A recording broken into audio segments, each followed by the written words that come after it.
senhor. Dá licença, pessoal. Então, muito obrigado. Perdão, muito obrigado. Obrigado, Vinícius. Obrigado.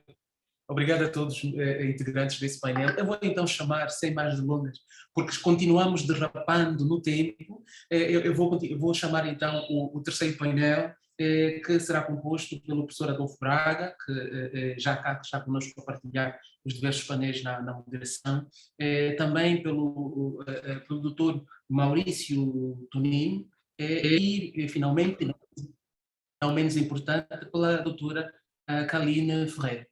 Estes oradores que vão aqui compor o terceiro painel, que vai versar sobre a mediação e a arbitragem e a administração pública, vai então ser moderado por mim.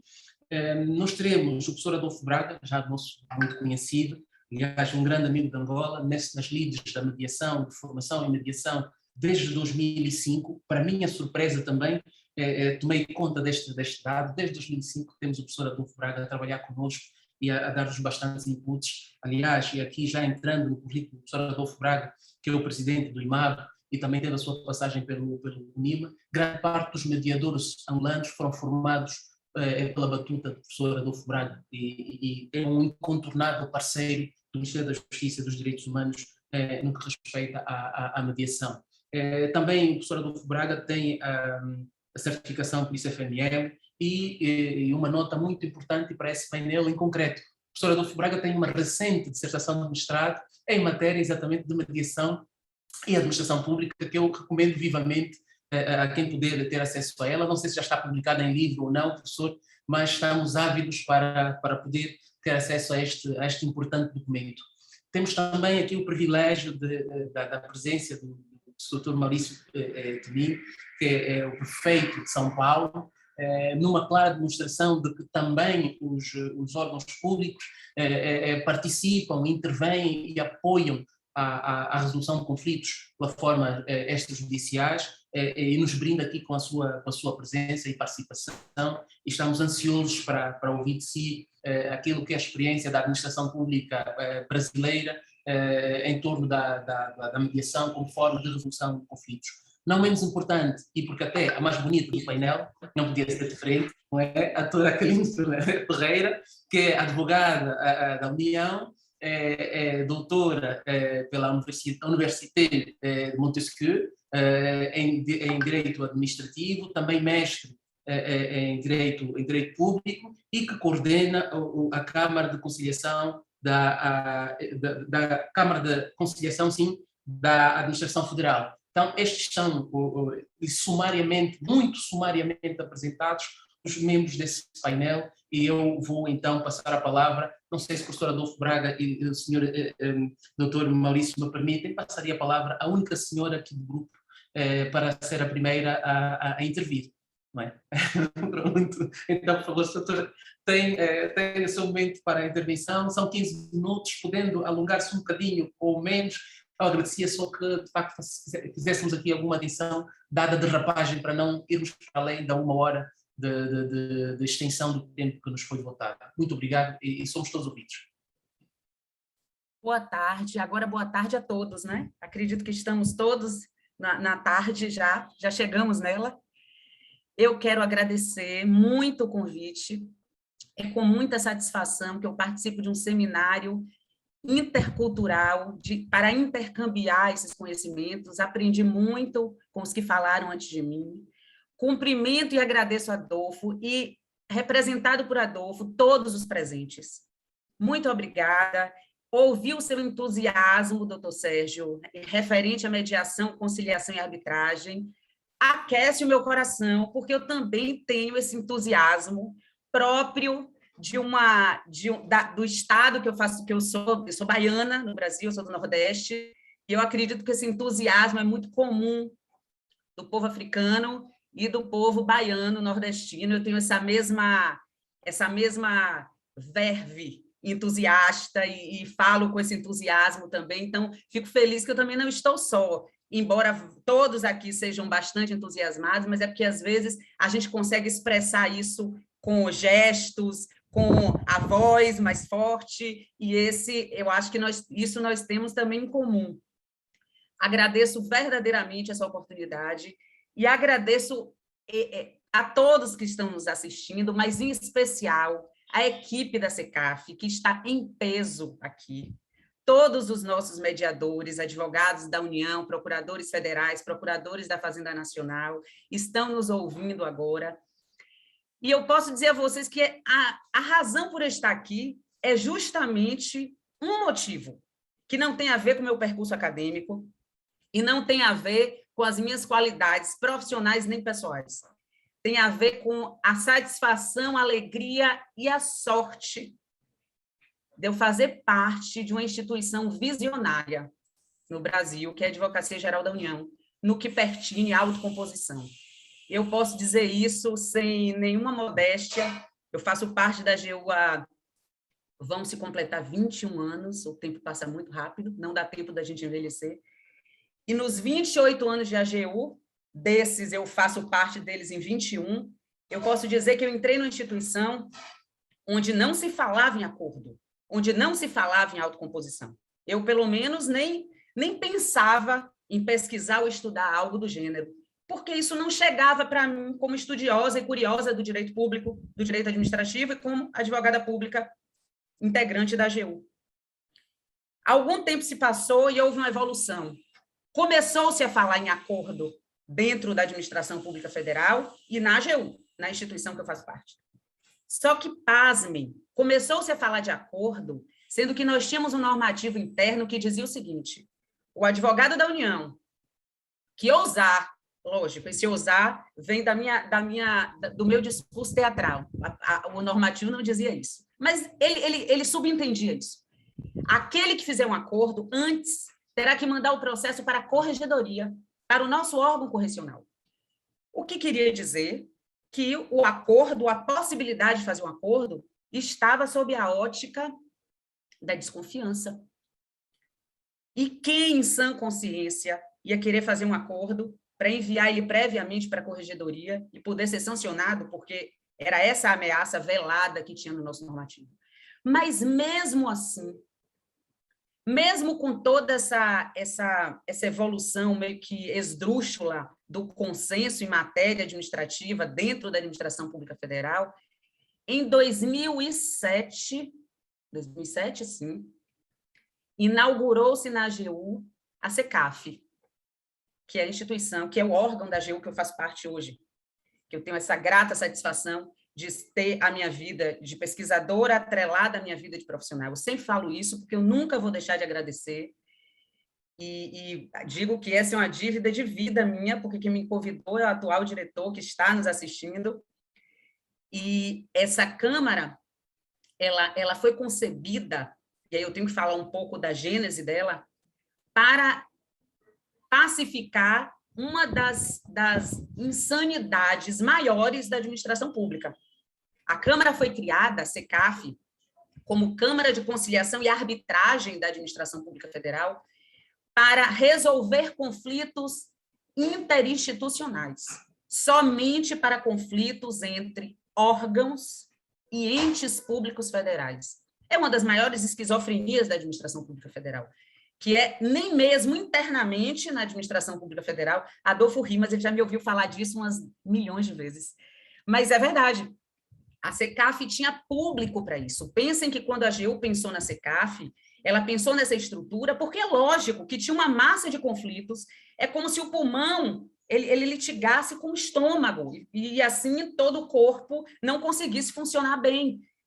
Essa é a prova da falta de diálogo, comunicação e coordenação dentro da administração pública federal. E isso não é um monopólio, um privilégio só da administração pública federal.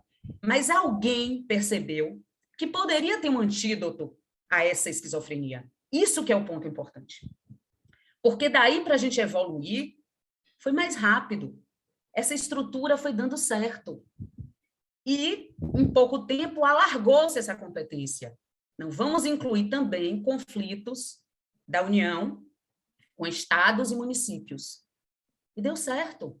Estados e municípios nos buscam, não só a administração pública federal provoca a SECAF, muitos estados e municípios, e nós temos muitos conflitos interfederativos, eles nos buscam para a mediação, para a autocomposição de conflitos que envolvem uma pessoa jurídica de direito público federal e um estado ou um município. E eles nos buscam, e nós temos a credibilidade dos estados e municípios para tramitar um processo de mediação. Eles são rotineiramente nossos usuários dos nossos serviços. E aí a gente teve uma crescente de avanços e desenvolvimento. Lógico, a história da SECAF teve seus tropeços, lógico, a gente começou como Câmara de Conciliação e Arbitragem da Administração Pública Federal.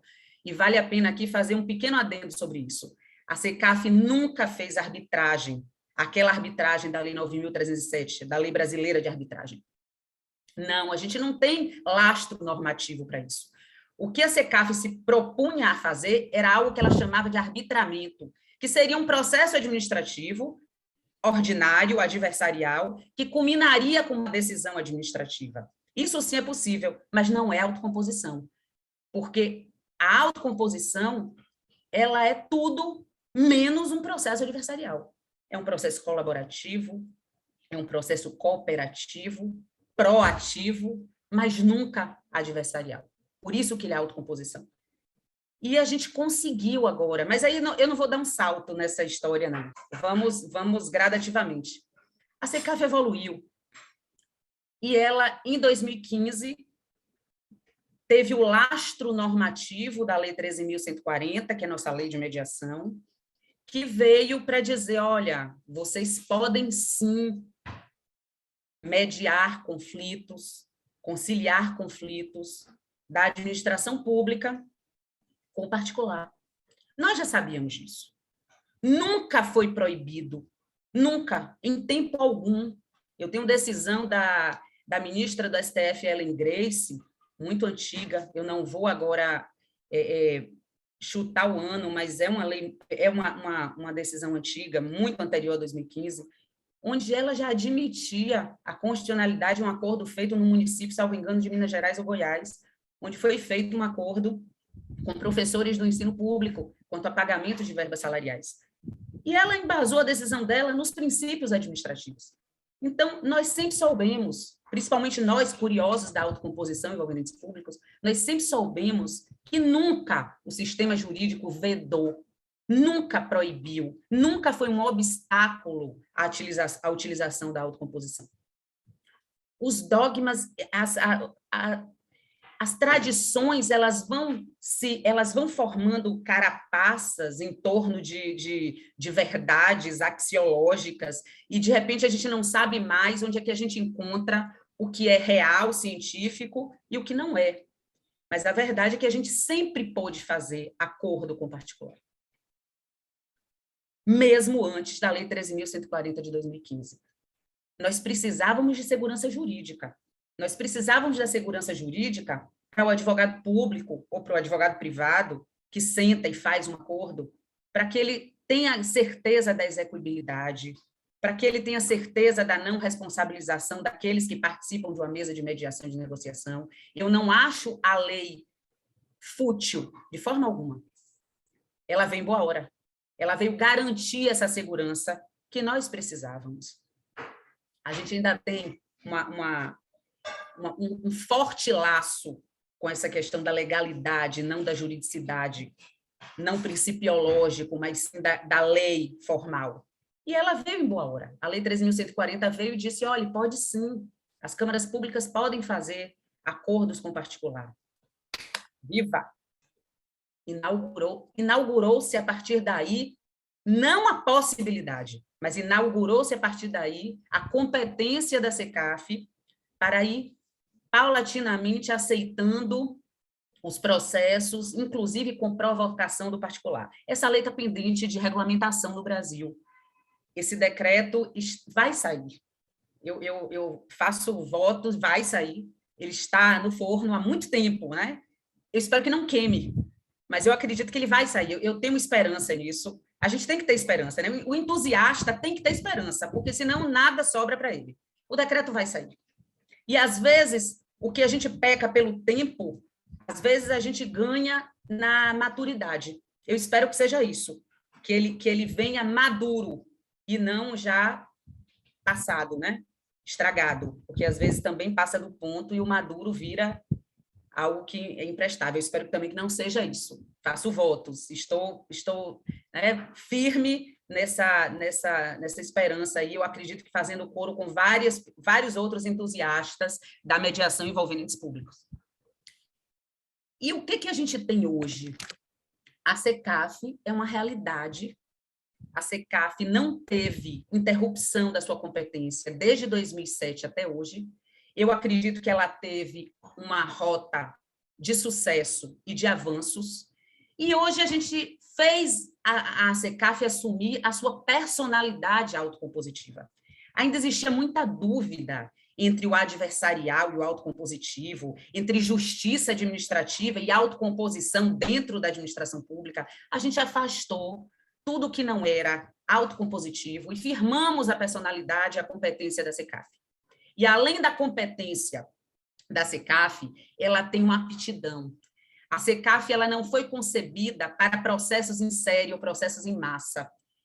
A SECAF ela faz acordos, como a gente chama, acordos estratégicos. A aptidão da SECAF é para conflitos estruturais, processos estruturais, estruturantes, conflitos multilaterais, onde a gente pensa em conceber e reformar até mesmo as políticas públicas. Isso é possível através da autocomposição, porque a autocomposição é diálogo, é comunicação, é colaboração, é cooperação. E o locus mais próprio para a gente falar desse tipo de solução é também na autocomposição. Em algum momento, a administração pública ela se esvaziou de uma das suas facetas e elementos mais importantes da gestão pública, que é a gestão de crises. E ela delegou isso para o Poder Judiciário. E a atividade jurisdicional, gente, ela não é afeta a isso. Ela não se adapta a esses processos estruturais ou estruturantes. Não é uma questão de que o judiciário está abarrotado de processos e, por isso, alguns se esbarram na lentidão. Não é só o excesso de processo, de estoque processual.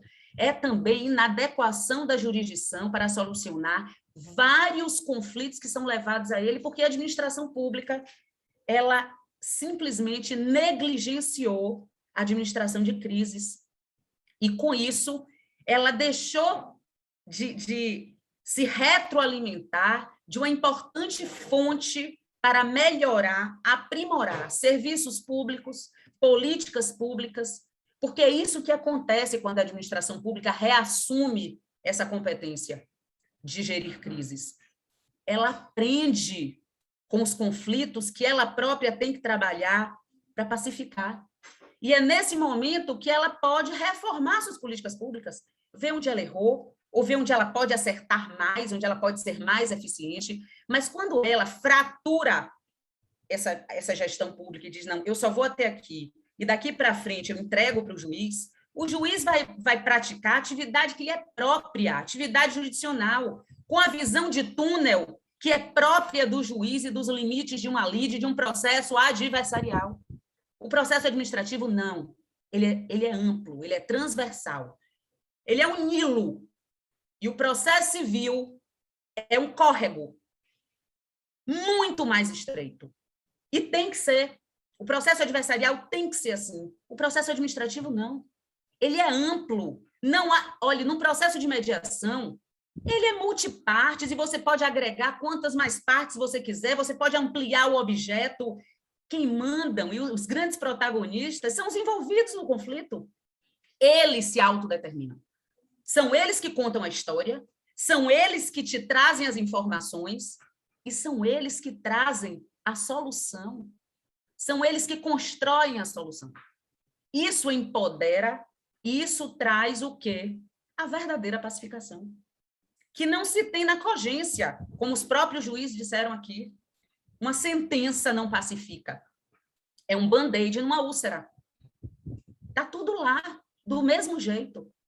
Então, se a gente quer falar de pacificação, principalmente quando a gente fala num país em desenvolvimento como o Brasil, que os grandes conflitos, e quando ele tem o maior impacto econômico, ele sempre está ou tem como envolvido a administração pública, a gente tem que falar de autocomposição envolvendo ente público. Estamos na nova era. Aquela advocacia romântica do passado está com os dias contados. E a advocacia pública também. A magistratura também do passado, porque é do passado, não é do presente, não. Também acabou. A inteligência artificial está aí para resolver todos os casos em massa e repetitivos. Vamos pensar na estratégia. Mediador não é um bonzinho que convida as partes a conceder.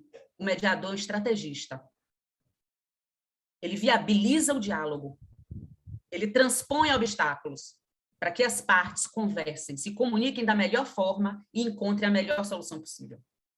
Eu acredito nisso, nas relações privadas, e acredito imensamente nas relações de direito público, mesmo com toda a aridez do direito público.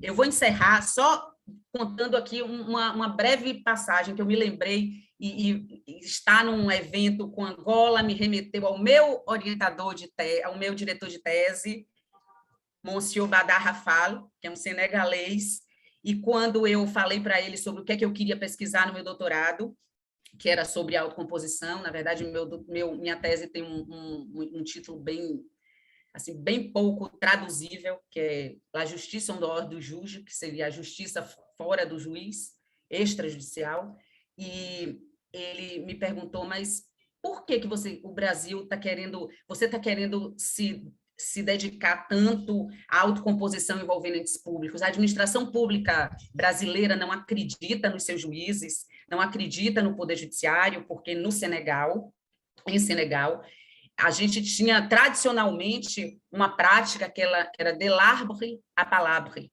que eram os líderes de algumas comunidades, anciãos, que eram buscados por aqueles envolvidos no conflito, para que esse ancião ajudasse, né, era um mediador, ajudasse na solução de conflito. O senegalês não queria procurar o juiz, porque ele não acreditava no juiz, ele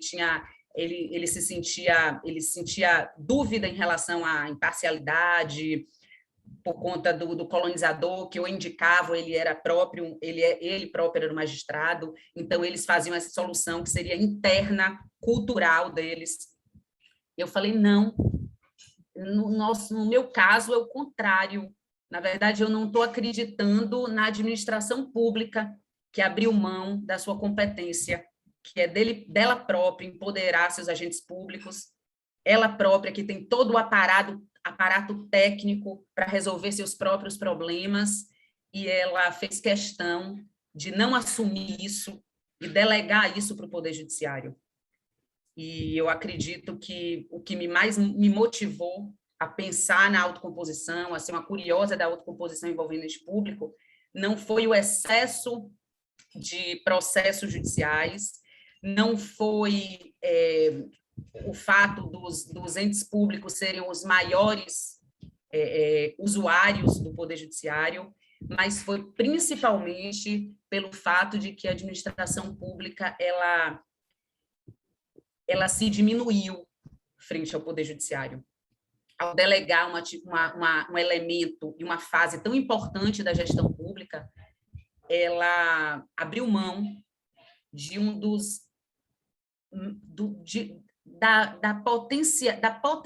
eu acredito que da força de reformar suas políticas, de melhorar seus serviços públicos, no momento que ela abre mão do tratamento das crises e dos conflitos.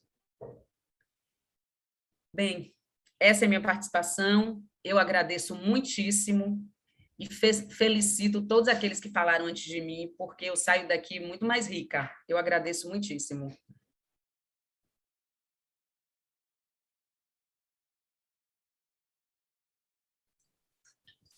Muito obrigado, Sra. Doutora Raquel Ferreira, por essa explanação magnífica. Eu aproveito e deixo uma pergunta que, se calhar, ao longo do painel poderá ser respondida.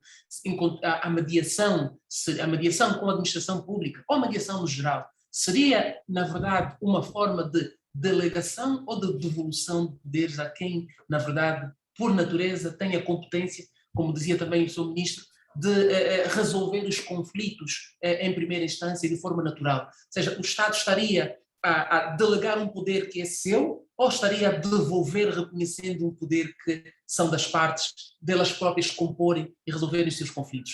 Professor Adolfo Braga, com a sua autorização, enquanto moderador, queria passar a palavra para o momento do prefeito Maurício Tonino. Não sei se está bem para si.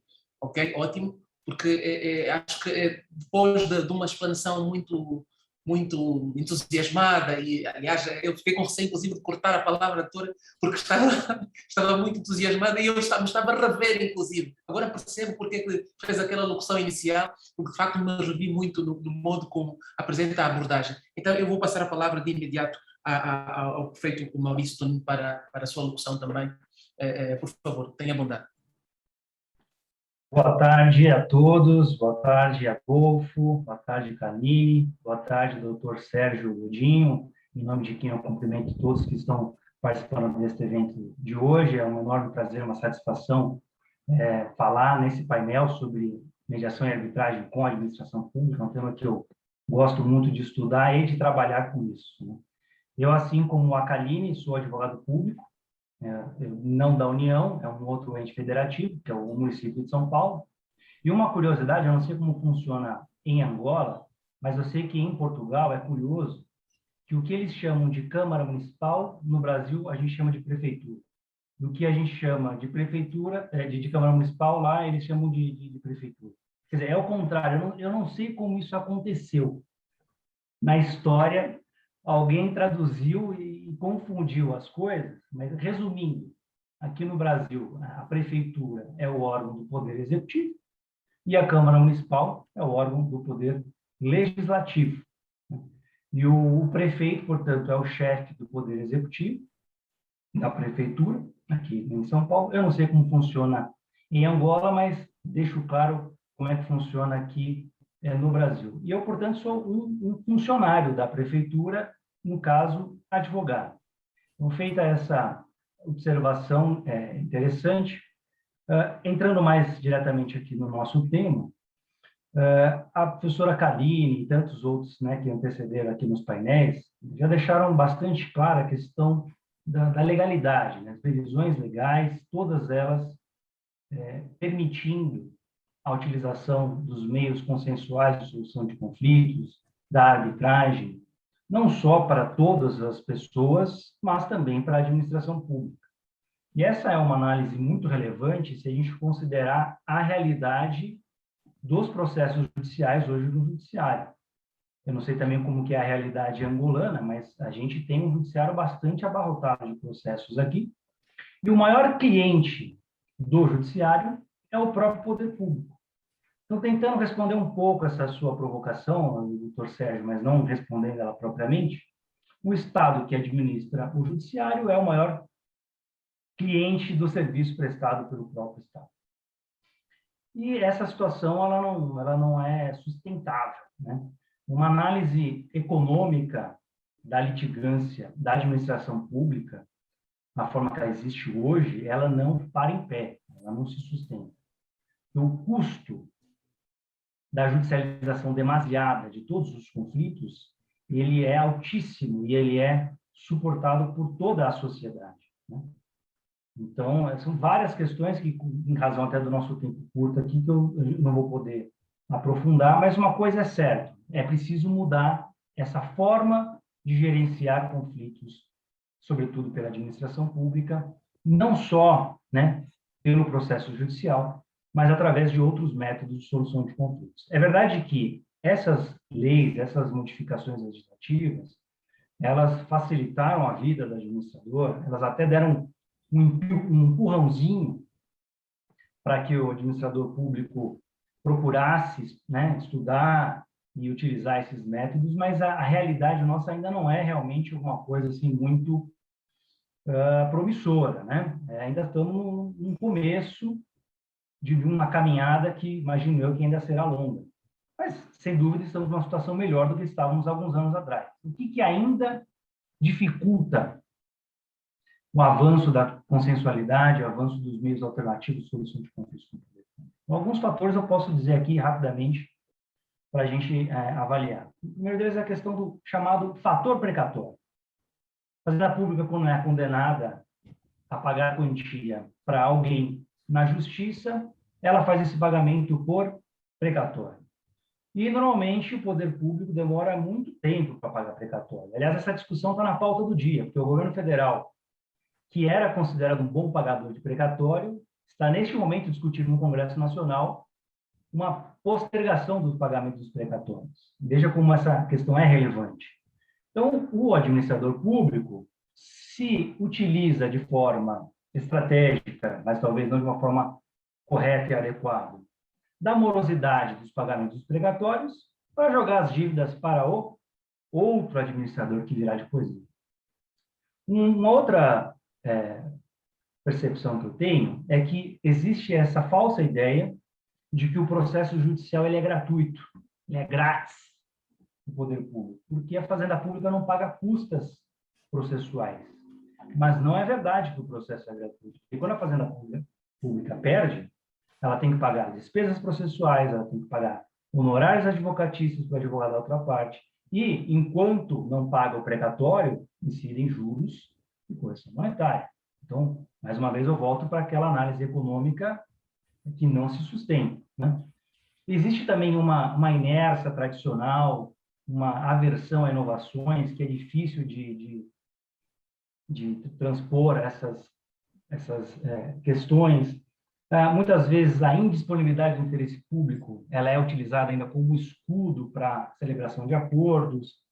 Órgãos externos de controle, tais como tribunais de contas e Ministério Público, geram um receio do administrador público de que ele possa ser punido, responsabilizado por um acordo que possa vir a ser considerado ilegal. Enfim, são vários entraves que ainda precisam ser analisados, discutidos e superados, porque é possível superar isso. Trazendo isso para a nossa realidade aqui do município de São Paulo, que foi um pouco do que o Adolfo me pediu para essa nossa breve exposição de hoje, além dessas leis todas que já foram mencionadas, o Código de Processo Civil, Lei de Mediação, este ano de 2021 foi publicada a nova Lei de Licitações e Contratos Administrativos, que prevê expressamente que os contratos administrativos podem prever cláusulas de mediação, cláusula de dispute board e cláusula de arbitragem, que é uma coisa muito importante, né, no meu ponto de vista, trazer para a lei de licitações essa previsão. Aqui em São Paulo, a gente tem uma lei específica, que é a lei que institui a política de desjudicialização no âmbito da administração municipal. E eu, assim como a Kaline, também tenho a esperança que essa lei vai ser regulamentada por decreto aqui municipal. Né? Eu já trabalhei bastante nessa minuta de decreto.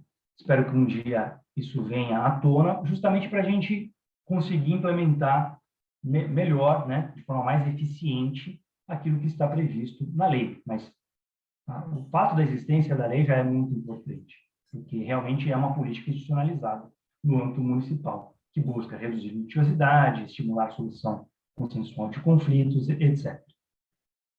A gente tem participado aqui em São Paulo, tanto em mediações e conciliações judiciais, quanto extrajudiciais. As judiciais são no Sejusc, muito se falou aqui do Sejusc, inclusive em casos pré-processuais.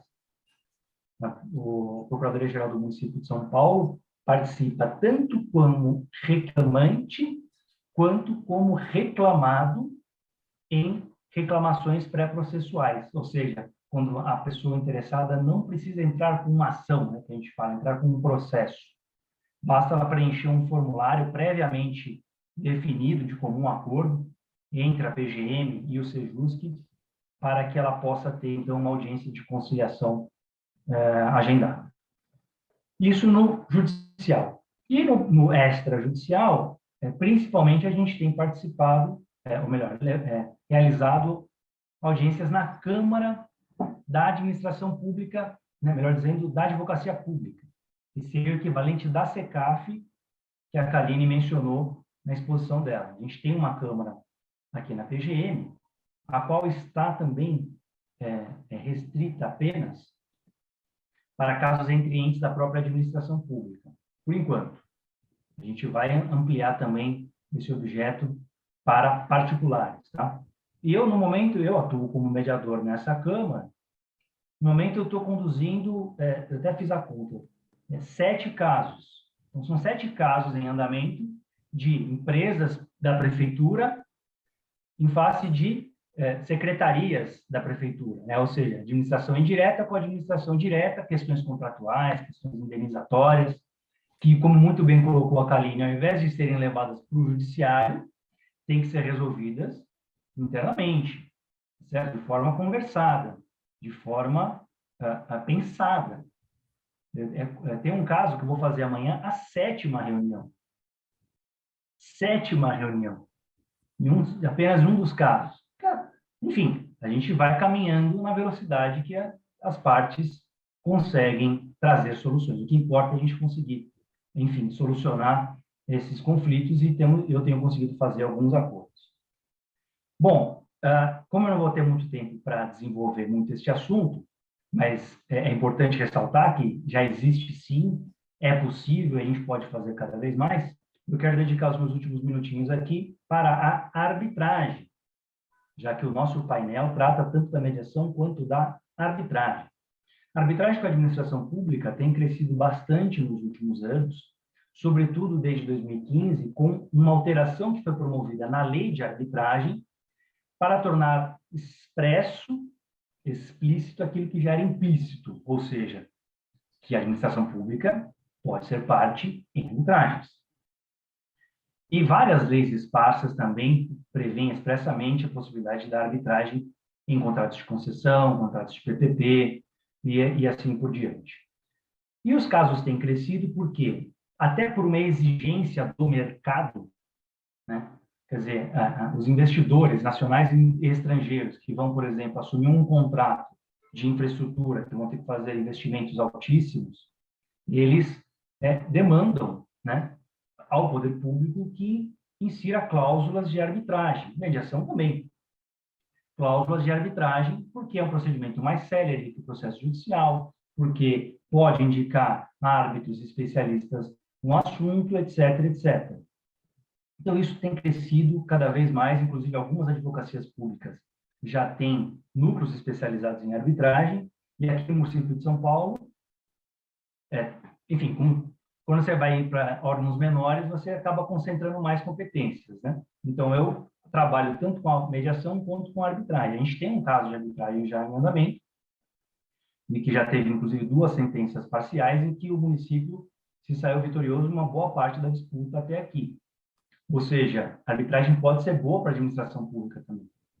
Posso citar tantos outros casos, vou citar um, na verdade. O caso Libra, famoso caso Libra, no qual a AGU e a Codesp ganharam uma arbitragem de mais de 3 bilhões de reais. Para a gente trazer para o dólar, aqui seria equivalente a uns 500 milhões de dólares, né? Um pouquinho mais, só para a gente traduzir para o colega angolano aí. E saiu vitoriosa dessa arbitragem em face do grupo privado que tinha lá a concessão do pedaço do Porto de Santos. Então, só para demonstrar a importância desse mecanismo, inclusive, para a administração pública. Algumas questões podem ser ditas, em razão até do adiantado da hora que eu vou restringir, mas uma coisa que é bacana destacar é que existe hoje um entendimento já pacificado que não cabe licitação para a contratação de câmaras de arbitragem, não cabe licitação para indicação de árbitro. Em relação às câmaras, tem prevalecido o cadastramento prévio daquelas que se interessarem em receber casos e que sejam aptas de acordo com alguns requisitos previamente determinados. E no caso de indicação de árbitro, não se fala em cadastramento por parte do poder público. Aí você tem uma decisão mais discricionária realmente, a depender do perfil e do caráter, da especialidade daquele árbitro em relação ao caso que será julgado. E a própria lei de licitações e contratos administrativos trouxe uma novidade nesse sentido, que a administração pública deverá se utilizar de critérios isonômicos, técnicos e transparentes. E aí a gente poderia fazer um painel só para discutir o que é isso, né? O que são os critérios isonômicos, técnicos e transparentes. Mas, enfim, está agora na lei uma previsão específica em relação aos árbitros que atuam nesses casos. E, para encerrar, vale dizer que, mesmo quando a administração pública perde uma arbitragem, essa sentença que condena ao pagamento de quantia também deverá ser submetida ao regime dos precatórios, que eu mencionei agora há pouco, ou seja, equipara-se a sentença arbitral à sentença judicial, a própria lei faz isso, e não tem como, embora muitos gostariam, não tem como fugir da fila dos precatórios. Pessoal, o meu tempo estourou, eu queria, então, agradecer, poderia falar muito mais, fico muito feliz de participar aqui desse evento e gostaria de cumprimentar mais uma vez, teve uma vez que eu fiz isso, gostaria de cumprimentar mais uma vez o professor Carlos Eduardo Vasconcelos, cujo livro, para mim, é a principal referência de mediação. Hoje mesmo, participando de uma aula sobre mediação, a gente trabalhou com o texto do professor Carlos Eduardo Vasconcelos, com o livro do professor Carlos Eduardo. Então, um grande abraço para o senhor também. Muito obrigado. Professor Adolfo, eu passo a palavra para si imediatamente. Mais uma vez, boa tarde, como bem disse a Kaline, a todas e todos. Fica difícil, depois do Maurício e depois da Kaline, falar alguma coisa sobre esse tema. Mas queria somente pontuar muito rapidamente, vou ser bem breve, por causa do adiantado da hora, mas dizer o quanto é importante esse tema para a administração pública, o quanto o aspecto que eu queria ressaltar, proposto pela Kaline, repensar a administração pública a partir do ato, a partir do processo, a partir do contrato, acho que envolve, e quanto a mediação pode ser útil, não somente nesse momento, mas daqui para frente, né? E um dos elementos, uma das referências que eu tive para pensar a mediação na administração pública, e peço sempre o desconto, porque é uma pessoa da iniciativa privada que sempre atua na iniciativa privada, que olhava a administração pública de um certo viés ou somente pelo direito, ou a perspectiva do direito administrativo, e que tive uma surpresa aqui no Brasil da tendência da consensualidade, que está cada vez mais presente, e não vemos somente na doutrina, né? As iniciativas, acho que o exemplo claro que foi trazido pela Kaline como referência federal, a experiência da CECAF é um exemplo que acho que deve ser irradiado pelo mundo. Fico contentíssimo que outras pessoas, outros integrantes da CECAF estejam vendo aqui também, para compartilhar a importância de participarem dessa organização que penso que veio para ficar, né? E isso acho que quando falamos da administração pública aqui no Brasil, o receio que o professor Kazuo apontou anteriormente de retrocesso, não acredito que venha a ocorrer na administração pública, porque esse retrocesso vem construindo uma perspectiva impossível de passar para o passado, né?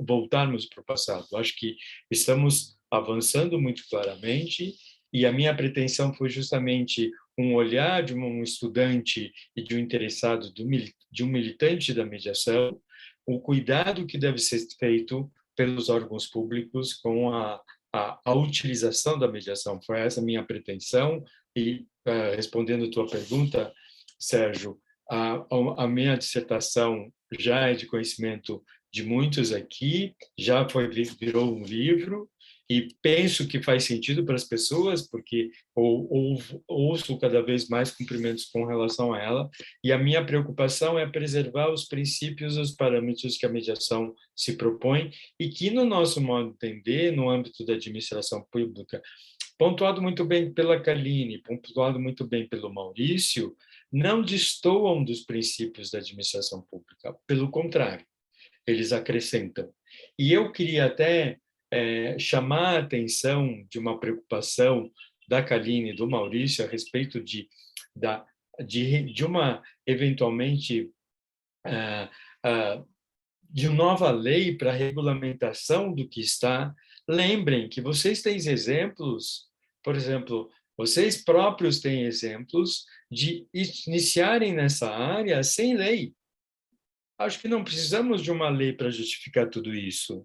A partir do momento que estamos falando da proposta do diálogo, da possibilidade de pensar claramente dentro da perspectiva que envolve os interesses comuns, interesses públicos, o que seja, isso não tem contraindicação. Eu costumo falar, mediação não tem contraindicação nenhuma, né?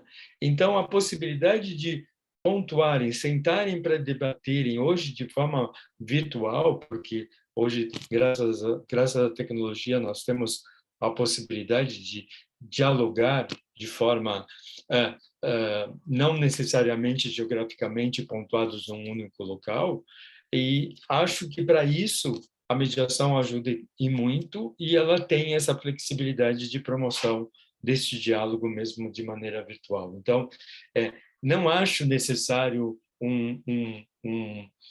uma regulamentação, concordo com vocês com essa preocupação, mas a partir do momento que se pratica, a regulamentação vai vir naturalmente, né? Acho que nós temos a própria mediação na realidade brasileira, que é bastante distinta da realidade angolana. Ela começou a ser trilhada, teve passos, iniciativas, por exemplo, vocês viram, as câmaras de mediação e arbitragem foram criadas, as que expuseram aqui, muito antes da lei de mediação. Aliás, muito antes da política pública dentro do Poder Judiciário, né? Onde a mediação já vinha. A própria SECAF foi criada muito antes, né? A própria proposta que o Maurício colocou de desjudicialização no âmbito de um organismo local, isto significa a possibilidade do que entrar em áreas que não são imaginadas e que não temos uma regulamentação e que podem ser construídos a partir de elementos próprios de preocupação dentro da administração pública e que podem construir a possibilidade de construção de soluções que fatalmente vão cumprir. Só queria encerrar rapidamente, queria agradecer a oportunidade mais uma vez, Sérgio, de estar aqui, de ter colaborado com esse evento e parabenizar a todos, porque estava aqui ao mesmo tempo que estou observando e estou participando, cada vez mais empolgado com esse evento e agradeço de coração a todos que aceitaram o convite de estar conosco, agradeço de coração estarem participando ativamente e a contribuição não tem preço, como dizem. Muito obrigado, Sérgio. Muito obrigado a todos nesse painel magnífico. Eu tenho milhares de perguntas para colocar. Nós estamos a fazer um caminho novo a nível da resolução de conflitos com a administração pública no que respeita à mediação e à arbitragem, mas a ditadura do tempo, infelizmente, não nos permite. Queria muito falar sobre a arbitragem tributária, querer saber da vossa visão sobre a arbitragem tributária, a posição da administração pública na arbitragem tributária, esse problema que se coloca com os pagamentos e a demora nos pagamentos, incentiva, não incentiva, de que modo a administração pública deve, de facto, estar na arbitragem tributária. Mas, infelizmente, eu tenho muita pena, a ditadura do tempo não nos permite. Se calhar envio essas